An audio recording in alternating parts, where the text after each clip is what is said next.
Hello friends, ഈ ഒരു Swift ഡിസയറിൻ്റെ ഇതേ കണ്ടോ, ഡിക്കിയുടെ മുകളിൽ ചെറിയൊരു ചളക്കുണ്ട്. പിന്നെ ഈ ടയറിൻ്റെ ബാക്കിലെ ടയറിൻ്റെ റൈറ്റ് സൈഡിലായിട്ട് ടയറിൻ്റെ മുകളിലായിട്ട് ചെറിയൊരു ചളക്കുണ്ട്. പിന്നെ ഡിക്കിയുടെ മുകളിലുള്ള ചളക്കെന്ന് വെച്ച് കഴിഞ്ഞാൽ വലിയ കാര്യമായിട്ടുള്ള ചളക്കില്ല. പിന്നെ ഈ ടയറിൻ്റെ മുകളിലുള്ളതും വലിയ കാര്യമായിട്ടുള്ള ചളക്കില്ല. പക്ഷേ സൂക്ഷിച്ച് നോക്കിയാലാണ് അറിയാൻ പറ്റുള്ളൂ.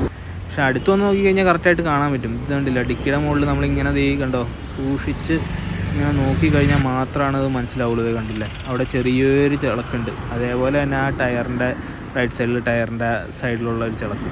ഡിക്കിയുടെ മുകളിലുള്ള ആ ഒരു ചെറിയ ചളക്ക് മാറ്റാനായിട്ട് വേറെ ഒന്നും ചെയ്തില്ല കേട്ടോ. ഡിക്കി പൊക്കി വെച്ച് അതിൻ്റെ ഉള്ളിലുള്ള കവറൊക്കെ വിടിച്ചതിന് ശേഷം അതിൻ്റെ ഉള്ളിൽ നിന്ന് തട്ടിക്കൊടുത്ത് ആണ് അതിൻ്റെ ചളക്ക് മാറ്റിയത്. പിന്നെ ഈ ടയറിൻ്റെ മോഡലുള്ളതെന്ന് പറഞ്ഞു കഴിഞ്ഞാൽ അത് മാറ്റിയത് നമ്മൾ ഡെൻറ്റ് പുള്ളർ വെച്ചിട്ടാണ് അത് മാറ്റിയത്. പിന്നെ അത് അടിച്ച് വന്നു കഴിഞ്ഞപ്പോൾ കണ്ടില്ലേ എന്താ വ്യത്യാസം കണ്ടില്ലേ. ആ ചളക്കൊക്കെ നല്ല ക്ലിയറായിട്ട് നല്ല സൂപ്പറായിട്ട് ഇതേ കണ്ടോ, ടയറിൻ്റെ മുകളിലുള്ള ചളക്ക് കണ്ടോ, ഒരു രീതിയിലുള്ള